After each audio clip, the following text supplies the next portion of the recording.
Hey everybody, welcome to episode 13. But before I get on with the next batch of items, I just wanted to revisit this real quickly from episode 12. I have now discovered that even though these boxes say UESA and these other ones are unmarked, that apparently these are part of a car lane, CARRLANE, car lane fixturing system. So these special bolts and these little blocks and everything like that are all part of a fixturing system, and I think that big square pallet with all the threaded holes in it, I think that's also part of that system. So it's probably had a lot more components originally, and then wherever this guy was, wherever he worked, he ended up with some of it, but not complete. These are actually precision ground shoulders right here for locating. So you can locate height, and this surface is also precision ground. So I don't know yet what I'm going to do with this because it probably would be kind of handy to have it, but I don't know if I'd use it enough to make it worthwhile for me to hold on to. But anyways, I just wanted to explain that's what it was. And the way I found this was I happened upon a Google Books reprint of a book on fixturing systems, and there was a section in there that talked about this UESA slash car lane. So I think originally it was maybe a UESA invention, and then I think that maybe they sold the rights to it to car lane or something like that, or there's some kind of relationship between the two companies. But I just thought, in case somebody was wondering, I did figure out what this is. And so now we're going to continue on with the rest of the items that were in that blue cabinet that I bought, and then we'll take a look at the blue cabinet. So this is this cabinet I didn't see at all on the first trip, because if I had seen it, I probably would have looked inside. And when I looked inside, there were several items in there I was interested in, so I just made a blanket offer on the whole cabinet and contents, and ended up buying the whole thing. And one of the items I found was this wooden box, and the first thing I thought was it was a micrometer set, but then when I picked it up, I felt really heavy. And what's in here is a set of precision blocks that look like they were just made in-house somewhere. So it's pretty self-explanatory. They're marked clearly right on it. These are 4x6 blocks. I didn't measure them yet, but I'm guessing that this is probably 1 inch thickness.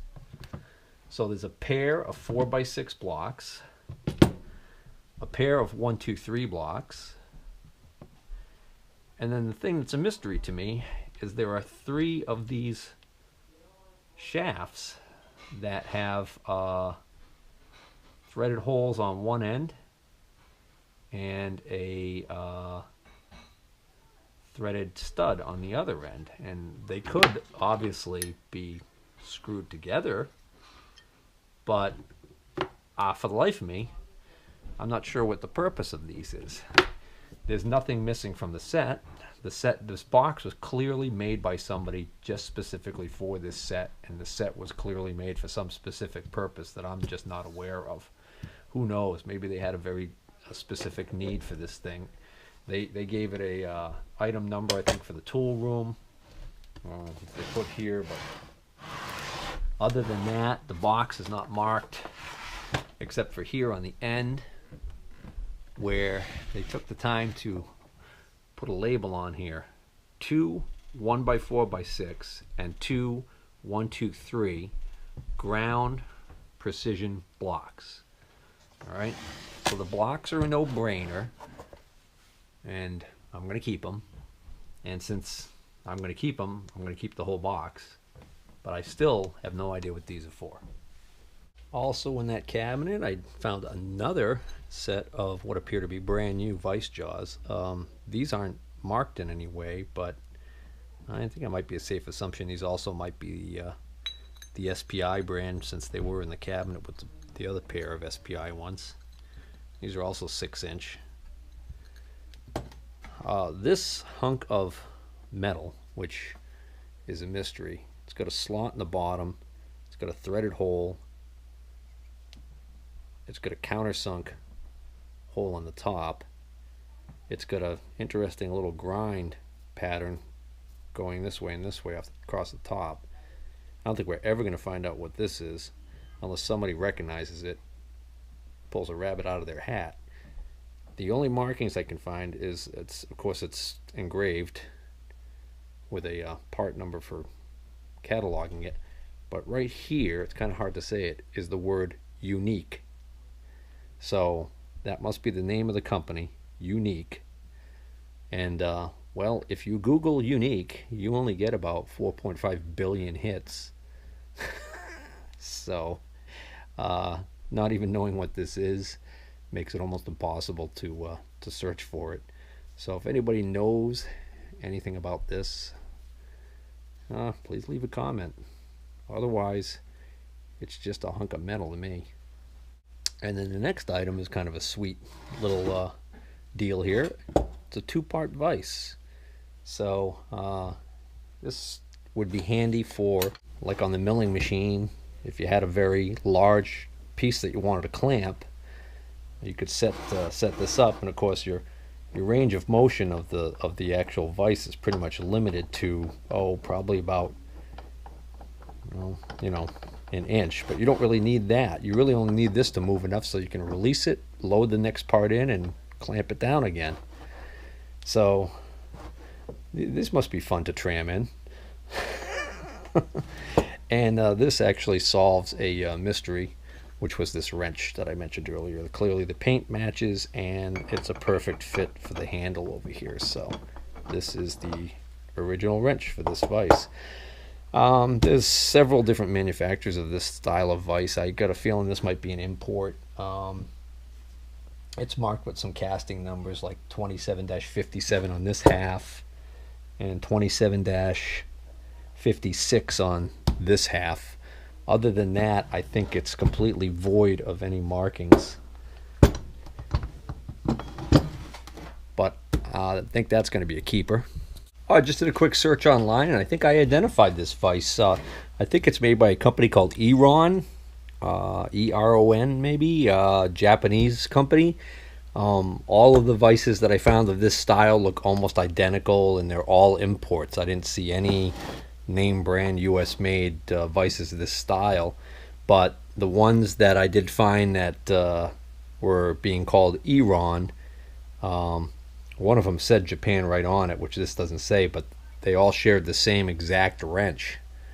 So I think that wrench might make it, might be the giveaway there. I don't know. All right, next item. Yep, believe it or not, yet another lapping plate. And this one is also in very good condition. And it measures 8 3/4 by just a hair over 10. So it's not quite square. Looks like it's in really good shape, and like the other lapping plates, I can't find any markings on it whatsoever to indicate who made it. Also in this cabinet was this little box.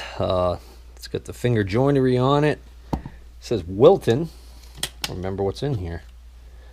Oh, okay. Another one of these tool makers grinding vices, and looks brand new. Looks like it's never been taken out of the package. Clearly marked Wilton over here. It's got a catalog number in that. And Wilton is a name that I thought was a good brand, but I think a lot of this Wilton stuff is foreign made. And then in addition, with the vise, there's a whole bunch of, I don't know if these are packings or parallels or what the heck these are, but all clearly brand new. But this looks like a set of parallels that comes with this this grinding vise. It's interesting. Wonder why the heck that would be in there. Seems like an odd, well, I mean, they're just really long, but I guess you could use them with this vise, right? In the bottom of the cabinet was this very old case, and in fact it's so old and decrepit, the case that is, that when we were loading it, the bottom blew right out from the weight of what's in it.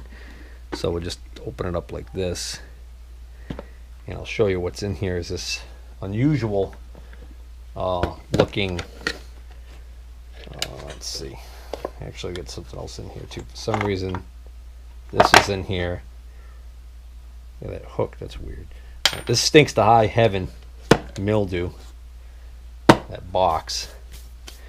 So this is some sort of specialized little, I guess, if I had to guess, this is a sine vise. All right, well, these are interesting little hold downs here. I wonder if that's what's in here. Oh yeah, okay. All right,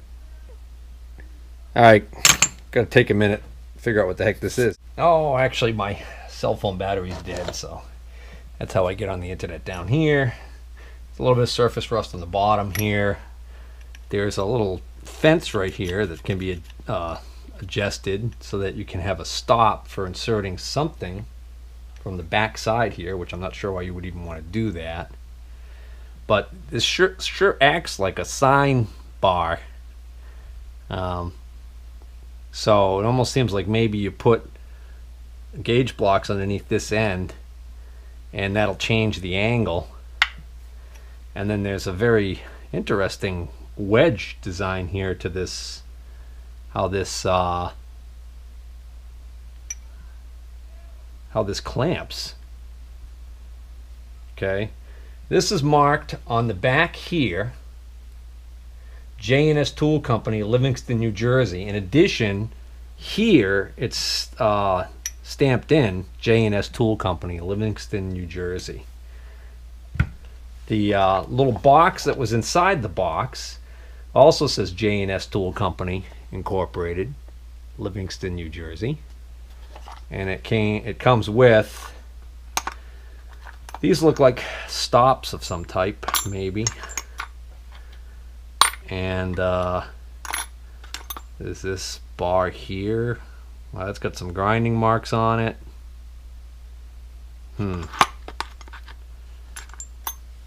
Why, that's funky. So some sort of little grinding fixture, I would guess. And this will be the final item in part 13. I know I said we'd look at that cabinet that all this stuff was in, but we're going to put that in part 14, which should end up being the rest of the items that were in this second trip. Yeah, I know, we're finally there. All right, so this, I got excited when I saw this because it's an early Brown and Sharp box. Nice finger joinery on it there.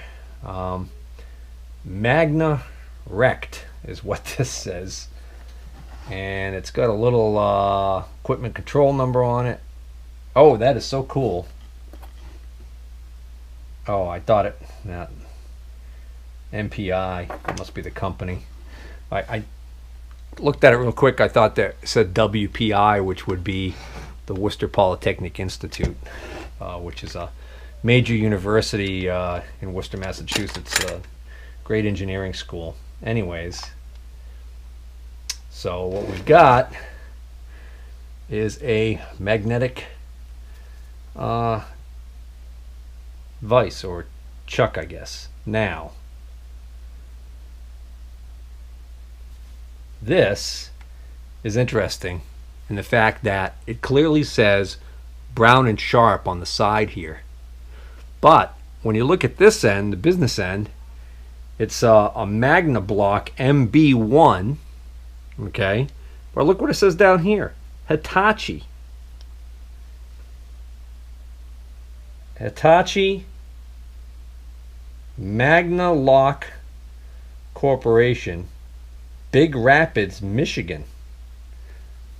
So that was kind of a surprise. When I first pulled this out, I actually thought that somebody had put something in the box that didn't belong in there, but that's actually what this is. So I haven't looked it up, but I guarantee you this is probably a pretty pricey little item. And you know, this is going to be one of those things that I think I'm going to probably have to hold on to it until I know for sure whether or not I'm going to ever have a surface grinder. Oh, there were two other small items I forgot about that were in that cabinet. Let's get them out of the way, and then we'll conclude part 13. And these two items right here, and this is another surface grinder holding fixture. And this one is interesting because it's got a name I've never seen before. I believe this was a B, Bakier. I'm not sure how you say that, but it looks like Bakiier. And then there appears to be a model number, maybe a T6810016. Don't know. Got quite a bit of surface rust on it. I'm wondering whether or not the guy got this at an auction or something. Got this number right on it here. That almost makes me think maybe it was part of surplus equipment auction or something. I don't even know if this will turn on and off. It may be that rusted. This handle, I think, might have been in this cabinet originally. I don't know what this fits. I wonder if this has something to do with one of those weird things. So, let's see, I don't want to bend the shaft on this screwdriver. We're just going to try lightly to turn this. Oh yeah, that turns. Okay, there we go. So, let's see, is it? Yeah, that's on.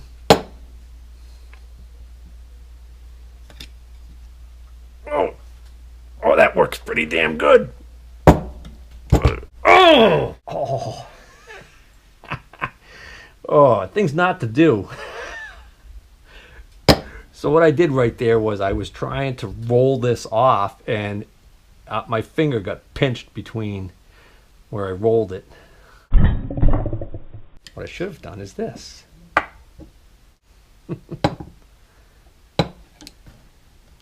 Boy, that's amazing how strong that magnet gets. It works really well. Okay, so that's a nice little thing there. I think if I clean it up, still usable. And then this bench block. And this bench block looks a lot like some Brown and Sharp and some Starrett bench blocks that I've seen. I think everybody copied this design over the years, including anybody who made one in their trade school or whatever. My favorite thing about this bench block, though, is right down inside here. I don't know if you guys can see that or not, but this bench block was stamped, most likely by the maker, W.H. Boyd. So I'm assuming that's his first, middle initial, and last name, and a date, 4/28/26. 4/28/26. Back in 1926, somebody made this. And I can just imagine this being, you know, an early, maybe even a trade school project or something. You know, maybe the guy went to like Worcester Boys Tech or something like that. Worcester Boys Trade, I think, was the back in the day. But anyways, pretty cool little piece of, well, a little piece of somebody's history. Anyways, yeah. All right, that concludes episode 13.